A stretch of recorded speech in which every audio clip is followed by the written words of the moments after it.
आए हैं शिव देवी सरस्वती शिशु मंदिर एवं इंटर कॉलेज बदायूं में, और यहाँ प्रधानाचार्य जी बैठे हुए हैं। जानते हैं इनसे आज के कार्यक्रम के बारे में। तो सर, सबसे पहले हम जब विद्यालय में आए हैं, आप मुझे यहाँ मिले, आपका स्वागत। तो सबसे पहले ये बताएं कि आप अपना शुभ नाम। जयप्रकाश द्विवेदी। आप इस कॉलेज के प्रधानाचार्य हैं। जी जी। तो क्या कार्यक्रम है आज आपका? अयोध्यापुरी प्रभु श्री रामचंद्र जी के नव्य भव्य मंदिर निर्माण के कार्यक्रम के उपलक्ष्य में शिव देवी सरस्वती शिशु मंदिर, शिव देवी सरस्वती विद्या मंदिर इंटर कॉलेज के प्रांगण में विशाल कक्ष में 2 बजे से सुंदरकांड का पाठ का आयोजन, तदुपरांत उसके बाद भगवान श्री राम की आरती, प्रसाद वितरण, रंगोली सज्जा, विद्यालय की सज्जा और अंत में ठीक 4 बजे से लेकर लगभग 5 बजे तक अधिकाधिक और बड़ी मात्रा में आतिशबाजी का कार्यक्रम आयोजित होगा। जी, क्योंकि एक बड़ा कार्यक्रम जो है आज होने जा रहा है, पूरे भारत के अलावा संसार में ये कार्यक्रम आयोजित हो रहा है। जी जी। और 14 वर्ष के बाद जब भगवान श्री राम अयोध्या वापस लौटे थे, जी जी, तो एक दिवाली का रूप मनाया गया था जिसे हम आज तक मना रहे हैं। जी जी। अब चूंकि लगभग 500 वर्ष के बाद अपने धाम में वो पधार रहे हैं, जी, तो आप कैसा महसूस कर रहे हैं? साथ में जो विपक्षी पार्टियां आरोप लगा रही हैं, जी जी, उसमें आपका क्या प्रत्युत्तर है? प्रारंभिक और पूर्व काल में जो हमारे देश पर आक्रांताओं का राज्य रहा, लंबे आक्रांताओं के राज्य के तदुपरांत हमारे जो श्री राम प्रभु का मंदिर था, उस पर आक्रांताओं ने अपना कुछ रूप देकर के उसे बाबरी मस्जिद के रूप में परिणित कर लिया।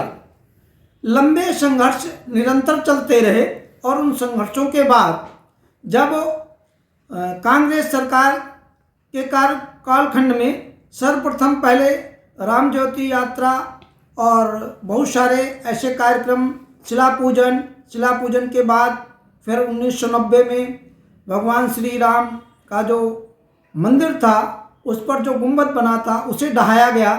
92 में फिर उस गुंबद को बिल्कुल व्यवस्थित रूप से मिला और मिलने के उसके उपरांत जो कार सेवकों ने अपनी बलिदान दिया, उस बलिदान के बाद 1987 अप्रैल में श्री राम मंदिर का ताला खोला गया। तत्कालीन वहाँ के जो डीएम साहब थे पांडे जी, उनके आदेशानुसार, और उसके बाद बहुत सारा समुदाय, संत, ऋषि, महात्मा और जनमानस जो राम भक्तों के रूप में या जन सामान्य गांव, ग्रामीण अंचल में रहने वाले हिंदू धर्म के अनुयायी, जिसे हम आज किसी भी रूप में हिंदू संगठन के रूप में कह सकते हैं, सनातनी कह सकते हैं, अर्थात वो हिंदू हैं, उनके मन में बड़ी उमंग और तरंग थी। और जिसको लेकर के ये जब ताला खुल गया, तदुपरांत योजना बनी। योजना बनने के बाद धीरे धीरे भाजपा की सरकार आई और भाजपा की सरकार के आने के तदुपरांत पुनः राम मंदिर का निर्माण कार्य हुआ और निर्माण कार्य को लेकर 22 जनवरी 2024 को आज के दिन भगवान श्री राम, प्रभु श्री रामचंद्र भगवान की प्राण प्रतिष्ठा का कार्यक्रम संपन्न होने जा रहा है और संपन्न हो रहा है। फिलहाल जो विरोधी पार्टियों के बारे में यदि कहा जाए तो अनेक ऐसे विरोधी नेता गण कह सकते हैं, विरोधी पार्टियां कह सकती हैं, जो अपने माता पिता को भी अविस्मरण कर देते हैं, कह देते हैं कि भगवान श्री राम नहीं हैं, भगवान कृष्ण नहीं हैं। यदि यह बात वो कह रहे हैं तो केवल अपने को देखें कि हम अपने माता पिता को भी भुला देते हैं, तो कितने जिम्मेदार लोग हैं, कितने अच्छे लोग हैं।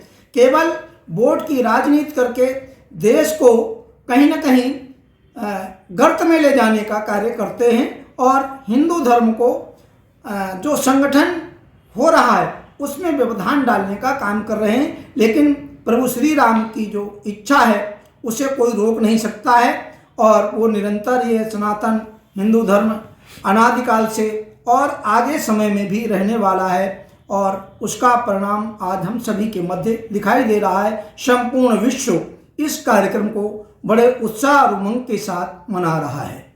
कुछ विरोधी पार्टियां आरोप लगा रही हैं जी कि मोदी जी और योगी जी ने और भाजपा सरकार ने जी जनता की गाढ़ी कमाई और टैक्स के पैसे से मंदिर का निर्माण करा दिया। जी सच्चाई क्या है आपके अनुसार?